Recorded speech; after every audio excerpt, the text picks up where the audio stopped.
Hello, you wonderful people, and welcome to another episode of Super-Fanta-Fi. This has been a show where I talk about TV shows of the supernatural, fantasy, and or science fictional genre. For today's episode, I'm going to talk about the latest episode of Supernatural, as well as the latest episode of Beyond.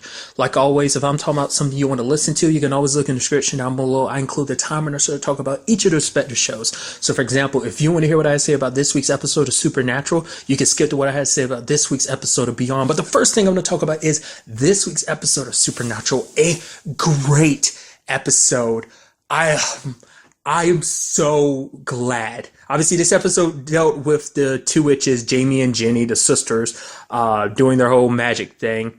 It's all about getting the Black Grimoire, and lo and behold, it also introduced Rowena back into the story. I was so excited because I was so bummed when Lucifer killed her last season. I was like, oh, that sucks. But it's like, yeah, she's still alive. Her contingency plans, because Lucifer thought, by damaging her body the way he did, it's like, okay, there's no way she's coming back from that. But apparently she has contingency upon contingency. You can't keep a good Rowena down. I'm like, yeah, because I love Rowena. She's so good, dude. I'm so happy to have her back in the show. Oh, man, because like I said, it's so good. The moment, because I saw her name at the beginning, I was like, okay, I don't want to get too excited. And then she falls off in the story. It just seemed like there is probably a lot more to her whole coming back thing, because she did kind of say the reason why she only pops back up now is because it took that long to heal from the whole condition. I mean, it's like basically Lucifer crushed her skull by stepping on it and then burned her. It's like, that's a lot to come back from. So I haven't loved that whole situation of she's messing with Dina. It's like, oh, they're those witches because they put him under a spell and everything. We're like, oh, did they get to fifth base? And he's like, there's no such thing. And she's like, oh, you poor shelter child. And then Dean kind of turns to Sam, and Sam's like, what are you looking at me for? He's like, oh, sorry. But it's like, even I'm curious, what the hell is fifth base? It's like, that's just so good. I'm sure she might have been messing with Dean, or it might have been a real thing. Maybe it's just something it's so old that it got lost to time or something like that. Which is the whole base thing, is that like an old thing? The fact is Rowena's old, but the fact of the matter is, because she's been around a while, because isn't she well over 100 years old? But also because the fact is that, that just seemed like that was more like a modern day thing, but maybe it's just because, she's hip with the times and everything too. But nevertheless, this is all about Jamie and Jenny trying to revive their mom, who, the Winchesters, as well as, Rowena killed getting the book in the first place anyway. I'm surprised they didn't have a conflict of interest working with her. I did like that twist of oh yeah, in actuality, because I thought it was going to be the moment she snuck in there, they're like, oh, you're the one that killed her mom. But it was like, no, oh, actually, we're secretly working together. I mean, I guess they don't know that Rowena was the one that kind of basically helped kill her mom. The reason why they were so okay with working with her and everything. But I did like that twist of the fact of the matter. She was working with them first, but then they ran off with the book, so she had to join up with the Winchesters to get the book back, as she describes it later on, the Triple Cross. And the fact is that the lady came back as a zombie that was impervious to magic. I'm curious for that come back as something else too. That just seems like an interesting thing that it might have just been a one-off thing, but that could be something they kind of deal with later on. Obviously zombies have popped up in the show before, but not a zombie that's impervious to magic. Not unless zombies have in the past proved to be impervious to magic. I don't think that situation's ever come up with zombies, them having to be battling against magic. I don't think that's ever come up before. I makes you wonder, do zombies naturally have an affinity to magic anyway? Any apparent weakness or strength against? And I'm just curious if that just naturally works in zombies' case, because typically zombies usually are animated from, in the case of a show like this, it would be something on a more magical side that ends up resurrecting people from the dead. But nevertheless, the way that we're talking about it seemed like it was just kind of like a side effect, it was just a rare occurrence of it happening with those zombies and thing. But nevertheless, but it was also kind of interesting that Rowena did, instead of hurting the Winchesters, she got the sisters to, kill each other. I guess that was more so payback for the fact is oh, you betrayed me, so this is your just dessert. But it's why not do it to the Winchesters? I think because much like Crowley, she has a love-hate relationship with the Winchesters, because they can be a nuisance sometimes, but at the same time they can be a great asset that maybe she can keep in the future. Plus, probably the closest thing that she has to friends in this whole situation, because most covens or and most witches will most likely steer clear of her, just because her position amongst the witches and everything. So Which, and since I brought up Crowley, I did appreciate the fact is of that conversation. She's like, "Where is Crowley?" Probably because I'm wondering if she's been trying to contact him ever since she came back. We were like, we still don't know how long it's been since she came back. I'm sure the whole process started like immediately after Lucifer, killed her. So she's probably been recovering like absolutely ever since then. But the fact of the matter is, they had to tell her, it's like, yeah, your son died. He died actually sacrificed himself for us. And even like Rowena was like, that doesn't sound like Crowley. It was like, well, yeah. I mean, he changed it. I mean, to be fair, like Crowley had always kind of been back and forth between being a good guy and a bad guy. Because at the grand scheme of things, like kind of like Rowena, it's like the Winchesters and Cass are like the only people he really had. Can't really trust everyone in hell because everyone in hell kind of flip flopped a lot. But like they were the closest things he could call friends in his position and everything. So, but the whole situation with Rowena kind of makes me go, I'm a little hopeful about Crowley still being alive. Like I said it back in its season 12 finale, I was like, I just had a feeling like he squirmed his way out of it because that's typically how Crowley does. But so far, it just seems like, hey, that might not be the case. But hey, Rowena managed to come back. So who's to say there's not, a possibility for that, especially because Rowena ends up unlocking the binds that were put on her. So now, which is kind of interesting, Rowena was always a very powerful witch, but now it's like,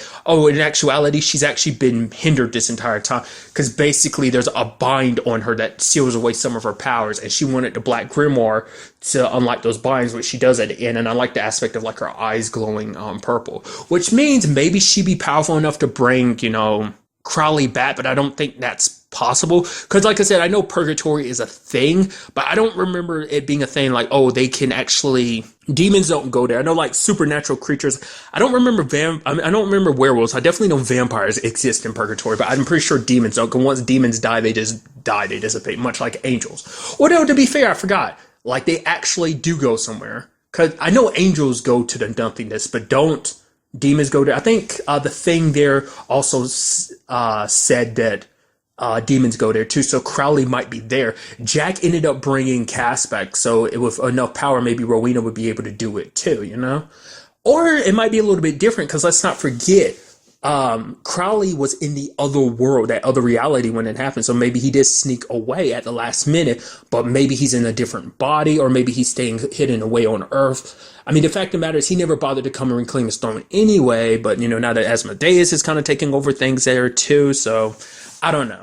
It could be, I kind of think if anything, it might be the form of like he is trapped in that other world. The big question is like, if you die in that other world and you're an angel or a demon, does that mean that you automatically go to that nothingness? Like it's because nothingness exists outside of space and time. It exists out of everything, outside of everything. So does that apply to Lucifer too? Because remember, in that alternate reality, Lucifer is dead. So does that mean he's somewhere in that nothingness to sleep?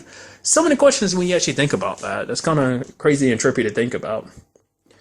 But what I also appreciate about this episode too, about that whole situation with Rowena, was that conversation between her and Sam. Because the fact that Sam was like, well, really, will unlocking all that power really do anything for you? And I was thinking, immediately I was like, oh man, that's coming from, which it kind of plays a role in, my thinking. It was like, immediately I was like, oh yeah, that must be about the whole Sam situation. I thought she was going to end up giving him a pep talk or something like, what's up with you being so like, pessimistic and just being such a downer. I thought something like that was going to happen, but it's like, no, it's more like, it was more so to relate Sam and Rowena in a sense of both of them kind of feeling helpless. It's something that Sam kind of goes into later on, because like for him, he had this whole plan, like, okay, help out Jack and everything, get mom back. It's like that, like his whole situation with Jack gave Dean more hope. Dean didn't have hope at the time, but Sam did, because everything this was kind of his Hail Mary essentially, and he was holding on to that hope. But now they're kind of like up ship's creek without a paddle, and it's like they don't have a plan. He doesn't know what to do, and so that's why he's falling apart at this point in time, because the last thing he had to hold on to hope for was like about their mom and Jack. It's like it's all slipped between his fingers, so he doesn't know what to do,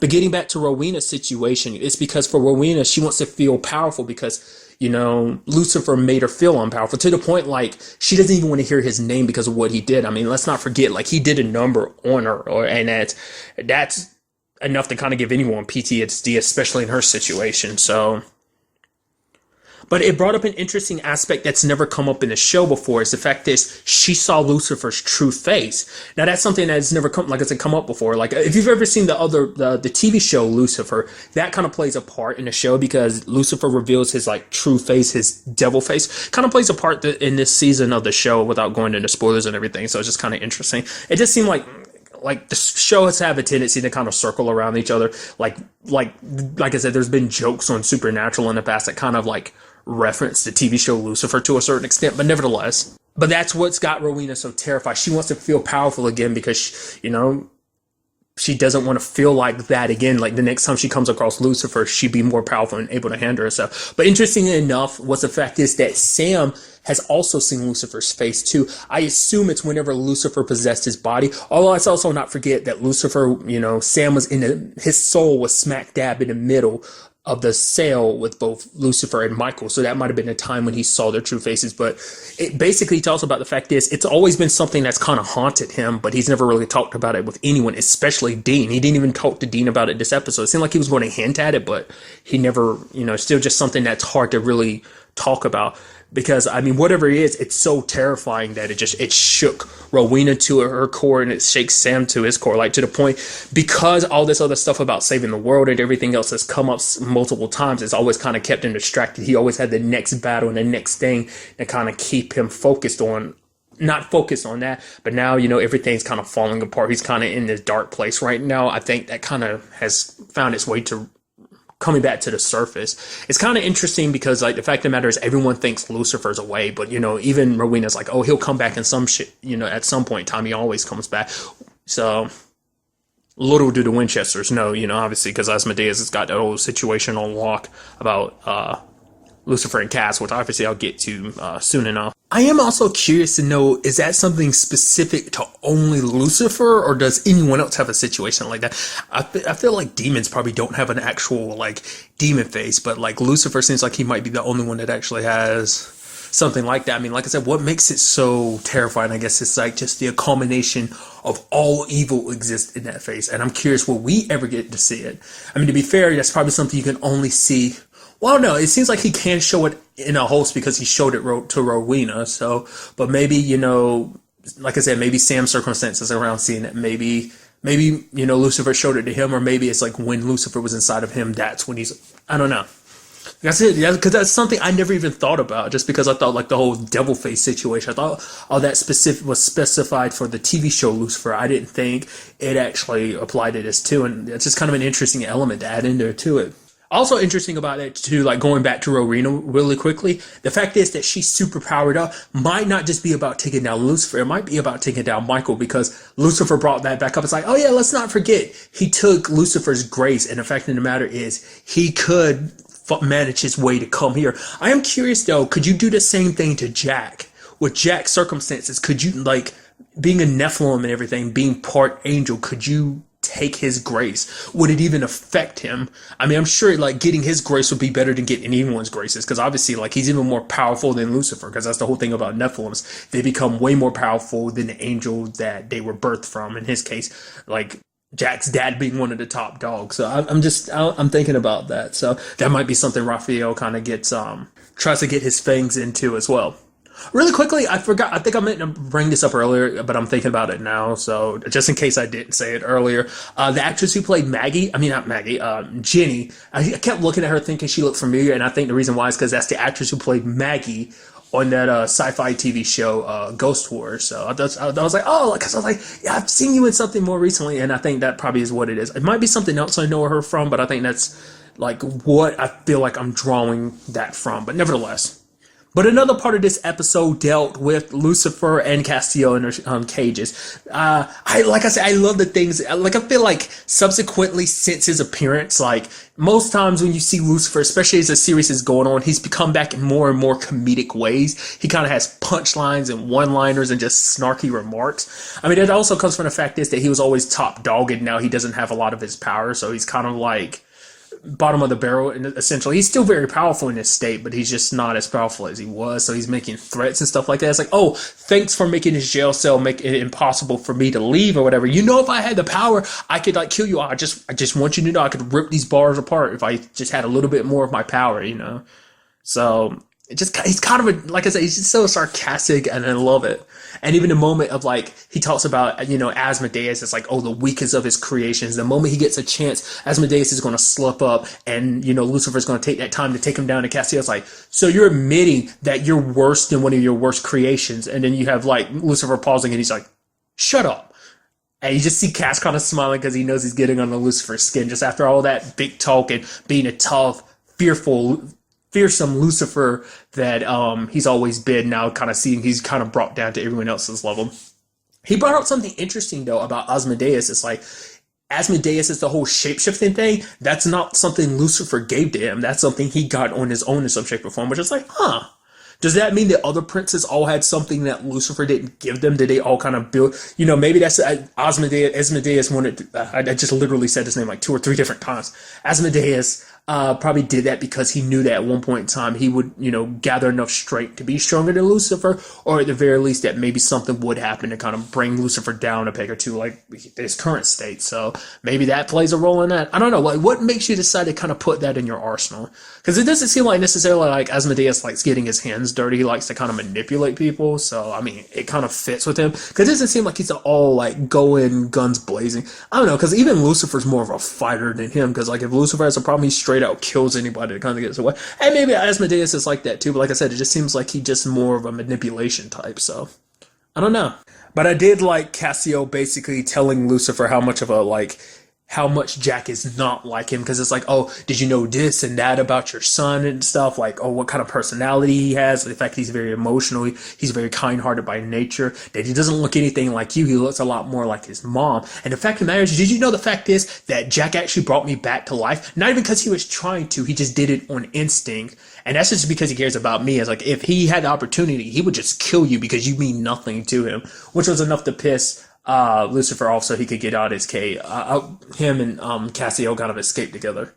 I feel bad for Dipper, the demon that was watching over them. Poor guy. That's the problem. Everyone always underestimates Lucifer, and makes you wonder, could this also be a trick by Asmodeus to be like, oh yeah, well, they're escaping, I'll go ahead and let them do it. Or, Asmodeus must be up to something for him not to be there himself during the whole big escape that they have. So it does seem like they got away because it seemed like they were back on Earth. Not unless they've actually been on Earth the entire time, but it seemed like that was more like hell prisons or hell cells that they were in. But nevertheless, you have Lucifer being like, oh, give me a little more of your grace, which Cassie's like, I'm not stupid. All the times you've betrayed us, the fact of the matter is, if I do that, that's just going to put you back at where you were. He's like, no. So he ends up stabbing Lucifer. No shape or form is that going to kill him. No matter how weak Lucifer is, that's not enough to take him down for the count. His eyes kind of flicker out for a little bit. So I thought, oh, that's kind of neat. But most likely it's just that, like, Lucifer's down for the count, at least for now. So I'm curious to see what Cassio does, I mean, I'm curious to see what happens just now. Like, maybe after that, when we cut back to them, it's just going to be Lucifer like, yep, I took a lot of your grace. I was only going to take a little bit, but now because you pissed me off, I'm going to take a lot more, leaving you bare with anything. Maybe that's what it is. Or maybe Cassio just leaves him. Maybe Cassio brings him along, whatever the case may be. It's definitely going to be very interesting going forward with this. Because it's like, because everything seems like it is going back and converging back on that other reality with Mary, because like I said, we got the Michael situation to worry about, because even Lucifer was screaming at her. I wonder, did he even tell Asmodeus? Because the way he was making it seem like it was kind of something he was letting them all know about. Like, yeah, Michael in that other reality is coming here, and it's like, even he's like, no matter what reality it is, my brother's kind of a dick. The fact of the matter is, once he sets his mind to something, he's going to do it. So eventually he's going to get here. So Lucifer most likely wants to be super powered up before that happens. Or maybe he just wants to, try and find his son so that he doesn't have to worry about it. Because like, oh, my boy, he's a chip off the old block. He's going to be super powerful. Maybe I can use him as a means of getting rid of Michael. We'll have to see. I was trying to remember what it was that set, like Lucifer said, that kind of pissed Castiel off to kind of like throw the whole Jack thing in Lucifer's face. And it was because he kept referencing like what Michael did to Mary, and it's like, oh, even in hell, I've never seen such torture. So it's like I said, it's such a messed up situation, because it's like, oh yeah, you have your ideas of what angels and demons are like, and in that world, Michael's still like one of the top dog angels, and you see what he's doing and what he's capable of, and just it's kind of sad to think about like whatever he's doing to their mom. Like I said, we have not cut back to that subsequently since the mid-season finale of Jack arriving there. So Like I said, maybe the next episode will kind of like converge back on that storyline. Like I said, everything seems like it might be tilting in that direction, but we'll have to wait and see. I'm curious to see will Castiel's return kind of pep Sam up a little bit, or might kind of bring them down because of the whole like, well, Lucifer's back too, so it's kind of a win and loss situation. It's like, oh, Cass is back, and because now we know we've been lied to this entire time because it was actually Asmodeus that we kept talking to, but it's like, oh, Lucifer's back too. Oh man, things are looking grim because Michael's on his way back, so we got to get Jack and Mom out of there as quick as possible. Close it up and make sure that Michael can't cross over. But we'll just have to wait to the next episode to see how this all plays out. And now moving on to this week's episode of Beyond. Quite a few things went down in this episode that we got to break down and kind of discuss. I mean, the big overall focus of this episode seems that basically Holden's entire normal life is kind of crumbling around him. It's stuff at his job with his dad, and just that just kind of like the catalyst. It's like I'm trying so hard to be normal that it's just, I guess it's almost kind of, I guess that's why his powers are hitting him the way they are, because he is ignoring them. Like everything, like at the end of season 1, plus all the things he's seeing and feeling, he's ignoring it because he's not even telling Willa about it either. He's keeping all that, to himself because maybe he just thinks his powers acting weird, but he's not asking questions. He's just trying to ignore because of the whole aspect of him trying to have a normal life. And I guess maybe that's why things are having like the effect that they are. That's why he's stressing out. That's why, because his powers are basically trying to tell him like, stop ignoring this, but he won't do it. He ended up taking the blame at his job, ended up quitting too, just because it's like, I guess for him, it's just because he won't admit it, but I think it's because the more he's around, the more likely he's more likely to cause problems. And I think it's just, he doesn't want to cause issues for Tom, his dad. I think it's just like, he's caused so much damage, but his dad's like, the fact of the matter is, like, I know you're not the only one that was behind this. Like, Steven was sure trying to throw him under the bus. He didn't actually ever go in specifically to detail about what Holden did, so maybe he doesn't quite know what Holden did, but maybe it's more like he thinks Holden did something manually, like, oh, he tampered with something, he went in a rage, destroyed everything, set things up to do like that. Or maybe he's just not saying anything because it's like, well, if I said anything, no one would believe me. Like I said, because I was so certain, he's like right there and he saw everything kind of going haywire like it did, him being pushed out of the way and everything. So either he's just keeping his mouth shut for that, because like the fact is even Holden's not even worried about that. So I guess in Steven's mind, it's like, nah, that's whatever. I must have gotten myself out of the way in time. Maybe I was just so adrenaline was flowing through my veins, so I saw stuff that wasn't really happening. So I think maybe that's his rationale for him. Possibly, we'll just have to wait and see. I'm still waiting for that turn of being like, especially because he's kind of shown himself to kind of be a douchebag, and it's like the moment he finds out, oh, Holden, you've got powers, let's take advantage of this. So I'm just waiting for that turn.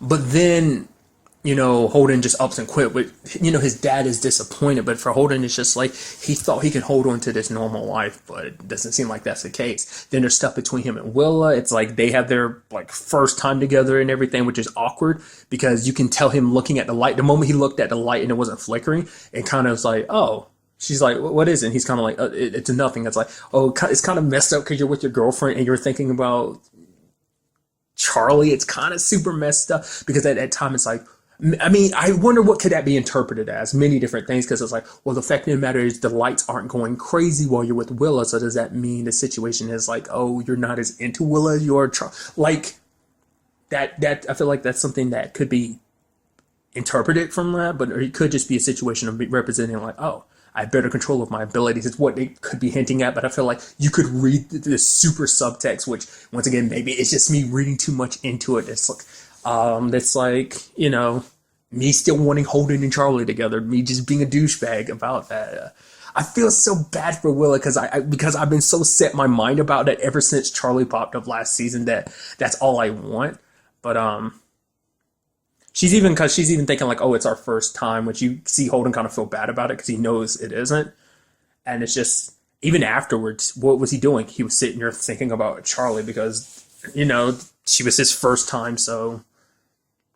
Because it's kind of sad because all that kind of plays into the whole normalcy aspect for him, because him and Willa are trying this relationship, but it's like this is their first like relationship in this world. It's like, oh, like this is us being together in this world, which has never really been a thing before, like now, because their entire relationship had always taken place in a realm. And even before, like Will had brought the whole thing up about like, well, our relationship isn't normal because they met under extenuated circumstances, and it's hard to translate it over to this world because like the world they met, they knew each other under those certain circumstances, so maybe they don't necessarily click under these circumstances. Is something that I think maybe they're kind of hinting at. The fact is, like, because even they're like kind of, because Holden isn't really used to being a boyfriend, so because what's the first thing he did? He sat down and talked about his issues, like, oh yeah, I quit my job, like, oh, I don't know what I'm gonna do and everything. He didn't once just immediately go, oh, what's wrong with you? It took him a while to realize, oh, stuff is up with Willa too.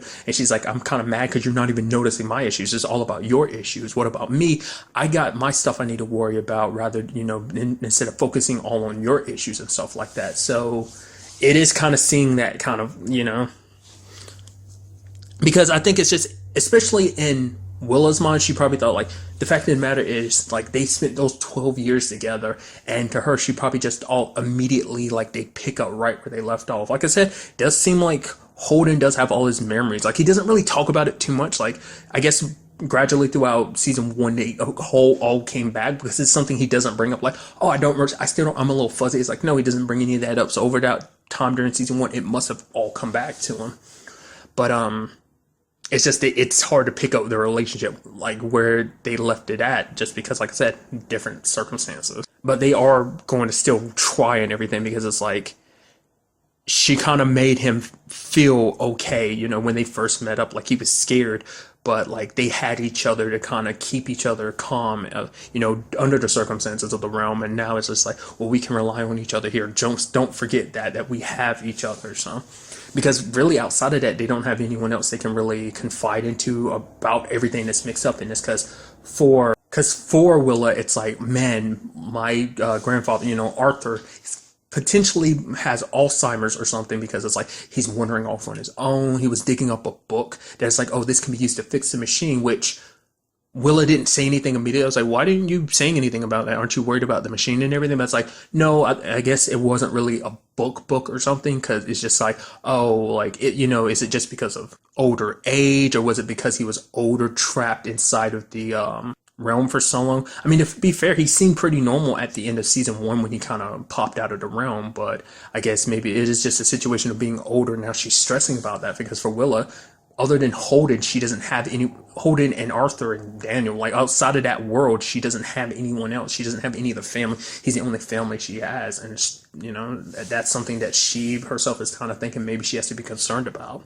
Because even so far at the beginning of the season, it seemed like Arthur kind of at least had most of his faculties in place. Maybe he was a little kind of like addicted to trying to fix the machine and everything, trying to get to the other side to see Celeste. But I'm wondering, is this really like an illness situation, or is it just a situation of like, he's being so driven by things, and maybe that's extra reason why he's being driven, because he knows that his mind is slowly failing him, and he's trying to basically do what Hollow Sky is trying to do in a similar fashion, probably just not necessarily going about the same way, but probably the same mentality, because him and Frost share that same thoughts. I mean, that's kind of why they started this project together in the first place, So also in this episode, we had the whole Luke situation, which even Holden tried to warn him about that and everything. Like, I brought it up last episode, and now even Holden brought it up to Luke. It's like, Riley kind of screwed up your life once. Can't you tell she's just kind of using you? But for him, it's like, no, I'm just trying to help her out. She came to me and asked, oh, she's about to go off and do this by herself. I was like, no, she wasn't. The reason why she told it to you the way she did is like, she was hoping you would go with her, Luke. I was like, please don't do this. And he's asking Holden to come too, basically, because like, I could use a little like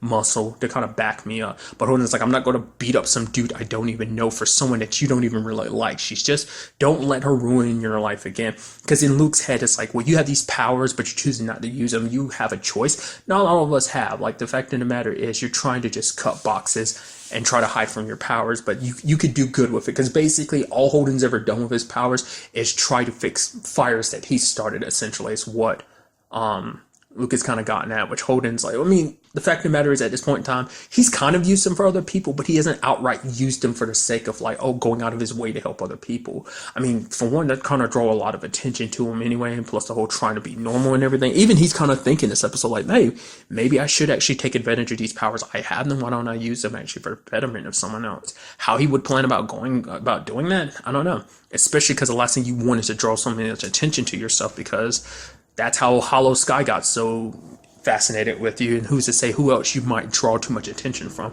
especially because you would have like someone like Borden, the FBI agent, like looking heavily into this thing, trying to figure out Holden's whole thing, like why is so many people in this circle so interested in him, even going as far as asking Jeff, which Jeff is kind of like, nope, I have no idea what's up with all of this. Even though he's like neck deep in all of this stuff too, but Borden doesn't believe him, and sooner or later she's going to find out the truth. Question is, will she and Holden's parents find out about it together or separately, or what's going to go on with that? Because it's that same situation. It's kind of a similar situation in Riverdale, because it's like, oh yeah, Borden's kind of handling this stuff by herself. Like once again, and it's even something Jeff kind of pointed out. I don't like the way you're handling stuff, because you FBI agents typically handle stuff from behind a desk. It's just like Archie's situation in Riverdale. Like there's this one FBI agent kind of telling you, oh, you should do this. It's like you're putting like Holden's parents, in particular Diane, into the lion's den. It's like you don't 100% know what you're getting her mixed up in and everything.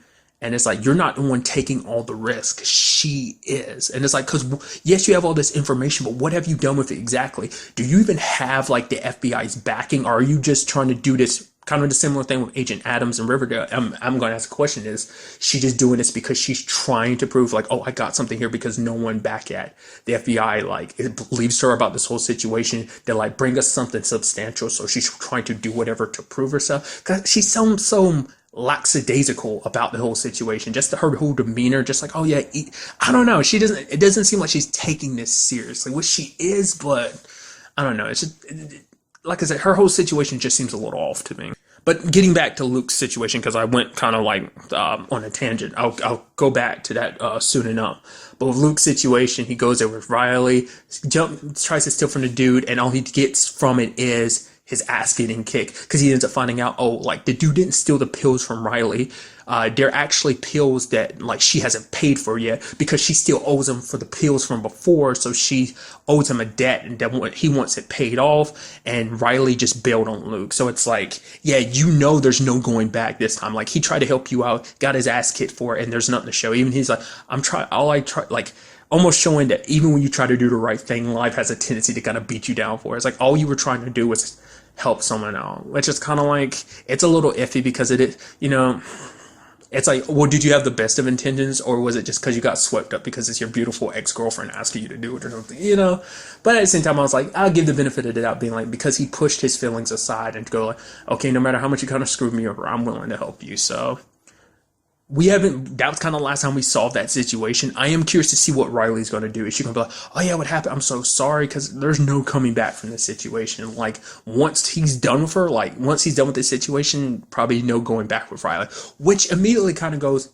hey, Willa, Luke, come on. Like there might be more, I don't know, there might be something more there. I don't know. We'll just kind of have to see it. That's kind of always been my mindset about it, just because, especially like amongst anyone, it seems like she's closer to Luke than she is to Holden, and just the conversations that they've had and everything.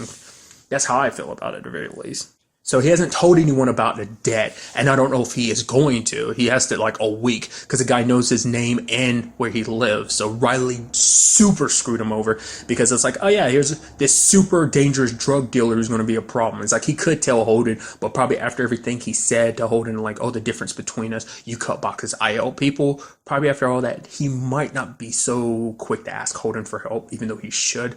We'll wait and see, but it might be something where Luke kind of feels so bad about it that he wants to try and fix it himself, because it's like, it's my problem, I got to put this fire out myself. So we'll see.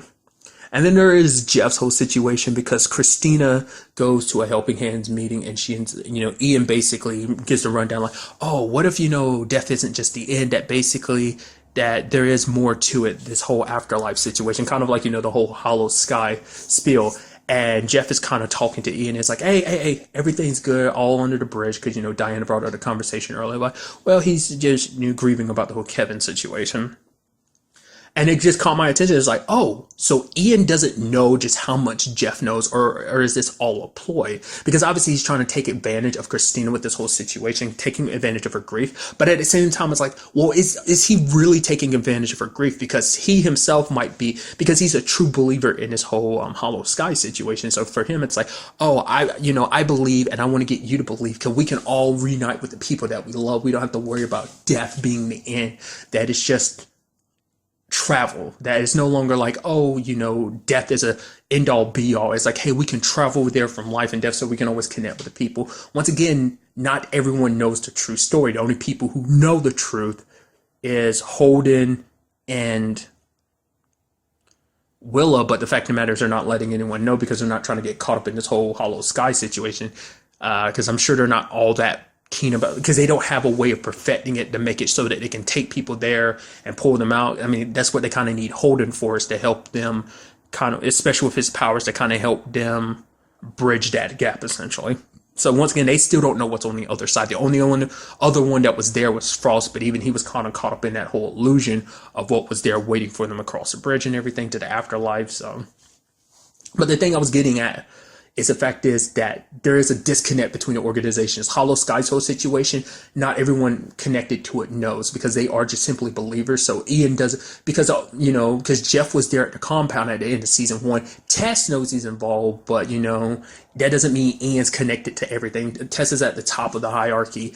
Ian's just kind of, like I said, he's a believer, so he's not one of the people in the group that kind of gets their hands dirty and just kind of knows the ins and outs of everything like Yellow Jacket does. Yellow Jacket most likely knows how much Jeff knows, but like I said, it's Helping Hands is associated with Hollow Sky, but it doesn't mean that they're necessarily this evil organization. Like I said, they're a group of people that believe. So Ian's not necessarily a bad guy, I think, and that might be something Jeff finds out later on. But so for him, he can get a lot closer to this group, finding out things, because I think it probably won't just help him, it'll also be helping out Holden and his family, because if he's able to do this, then maybe Diane doesn't have to get kind of mixed up in it. And even like Borden caught on it too. It's like, oh, you call him Diane, like, are you you must be close or something, or how close are you with the Matthews family? It's like Holden in particular. It's like, well, we're friends and stuff, which the situation prior to last season is like, well, everyone thought Jeff was the reason why Holden was in the coma, and it's like, oh, you're friends and everything. So obviously I'm sure that's going to add to her suspicions, but that's definitely going to be interesting, because Kyle was like, why is Jeff going to a place like that with Christina? It's like, well, because it's part of the plan, I'm sure, just kind of get closer and everything. So, which Diane is trying to get closer to. Diane, I did it again. And even Ian slowly letting her in on everything and like telling her about everything. Like, oh yeah, we believe in this technology that can make it so that death isn't, like I said, isn't the end. So even she's like, wow, that sounds a little crazy. But he's like, oh, I can try and set things up to get you a tour. So she's kind of getting closer in this too. So at the very least, they're coming at it from two different fronts. So I wonder, are they in this together with their conversation last episode? It kind of makes you wonder, but at the same time, it seems like they're both going at it from two different angles, so we'll see whether they kind of meet up in the middle or not. And I don't know for sure if it is, like, the conversation between Diane and Tom made it seem like they were kind of okay with doing this, but I don't know for sure if Tom knows what Diane's doing, about this whole Hollow Sky situation, so. Her being like super flirty with Ian is like, oh, if me and Tom are obviously still separated, I wouldn't be here if I was. He's like, oh, having nothing wrong with having lunch with a friend. And she's like, really? We're just friends? Is that all we are? So that's subterfuge, man. I also appreciate the fact is that she ran into Charlie. That was kind of nice. Charlie getting a gun and everything too, and just Charlie being super awkward about it. Even meeting that dude who ended up showing her kind of more so how to aim and everything. What's kind of interesting too is that as each episode we learn more and more of the reason why Charlie hates Arthur, because in this case she's like, oh yeah, the guy kidnapped me and he held me longer than I wanted to be there, which for one, he kidnapped you. That's kind of interesting. It's not like he asked you for help. I mean, well, like I said, we've already seen a tiny bit of like Arthur's tactics about like how he pushes people. It's like, well, what did he do with Holden, trying to understand Holden's ability? Kind of threw him into the deep end. It's like, hey, do this and handle it by yourself just because I know what you're capable of, but the only way you're going to reach there is by yourself. So he's willing to push and prod people to get what he wants. So the situation is, though, when Charlie was talking about it, it seemed like she was talking specifically about herself. It didn't seem like that conversation included Annabelle as well, not unless I missed that. So question is, like, was the situation the same with Annabelle, or was it much later on? Was it a situation of, like, everything was good to a certain extent, you know? Because, I mean, obviously, because Charlie brought it up in season 1 that, like, her home life wasn't all that great. So maybe Arthur kind of seemed like a means of, like, well, because it seemed like maybe eventually she was okay with it. Maybe because it's a situation of, like, well, he took advantage of the fact is that she had a terrible, not really a good home life. And so it's like, oh, come with me. I'll kind of make things a little easier, whatever the case may be. But she became one of his little lab rats or something like that. And, you know, maybe Annabelle came the same way much later on when maybe he saw, like, oh, maybe Annabelle has some kind of potential as well. Or, you know, maybe Charlie actually was like, oh, bring Annabelle too. Maybe because she needed to get away from her situation, you know, something like that. I don't know. It is kind of interesting that Holden does find his way to her hotel room at the end of the episode because his mom told him that she was back in town, which once again begs the question. It's like, oh, you're going to visit Charlie, which at the same time, something I forgot about when I was watching this episode too. I was like, I came to realize it. I was like, right, she doesn't know about Charlie because that conversation probably hasn't happened. Like, only a select few people know about him and Charlie and everything. Which, not even just the sex stuff is like what I'm talking about with Willa not knowing, but the fact of the matter is that Willa doesn't know that he also met someone else with abilities, which is kind of another thing him and, you know, Charlie can bond over. It's like him and Willa doesn't know the whole extent of, like, well, having abilities and everything. Like, in Charlie's case, she knows because she has abilities too, like, different from Holden's, but still, like, they have that connection as well. So once again, like I said previously, it's going to be a little awkward with the whole situation considering the fact that she's in town to kill Arthur. So that's going to be very interesting. Oh yeah, and I almost completely forgot about Yellow Jacket's side of the story, where he had to confront his old mentor, Richard. It's so interesting. I keep forgetting that actor's name, the actor who plays Richard, because I've seen him in so many things. I think the last thing I want to say I saw him in was season 1 of From Dusk Till Dawn, the TV show, because he played Seth and Richie's uncle. That might have been the most recent thing I saw him in. I don't remember. He's been in so many different things.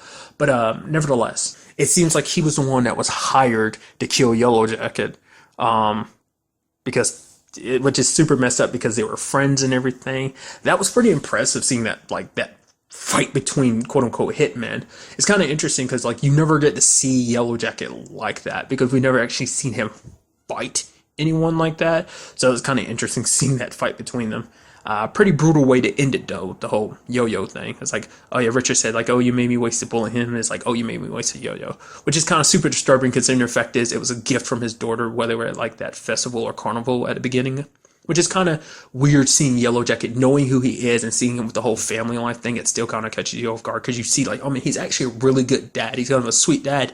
But, you know, sadly, no one in his life knows about it, you know, secret aspects, which is kind of messed up, too, because Richard apparently kind of has a similar situation. It's like, oh, yeah, the families, they're kind of away right now. So it's kind of, But what really I found most interesting about that whole situation, not only sadly did he have to kill a friend and mentor who they go back a very long time, but then it turns out, you know, you kind of understand that it's why he, like, dislikes Tess so much. It isn't a situation of, like, oh, she's got me doing all this, like, not important stuff with the grand scheme of things.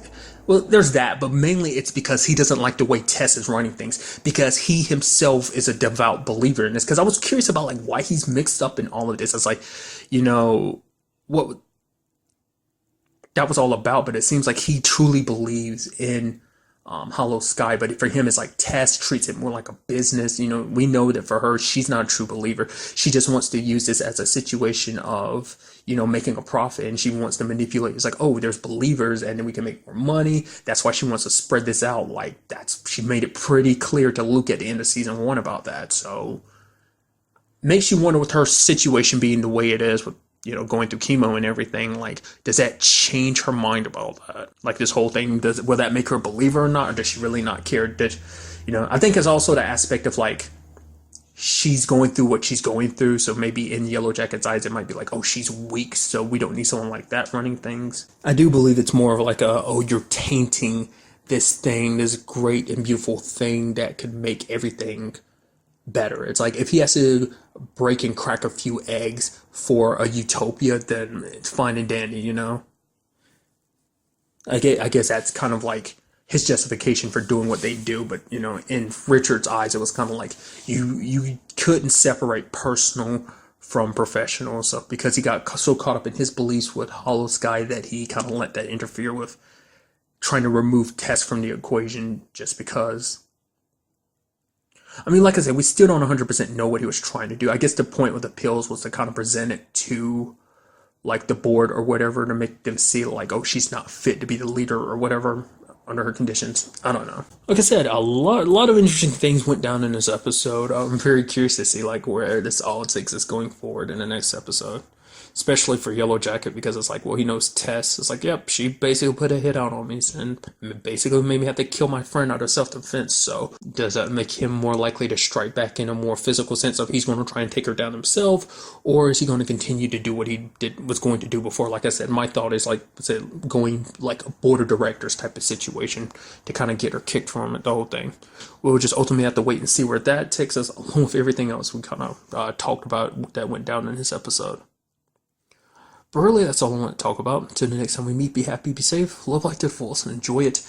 Good day and goodbye.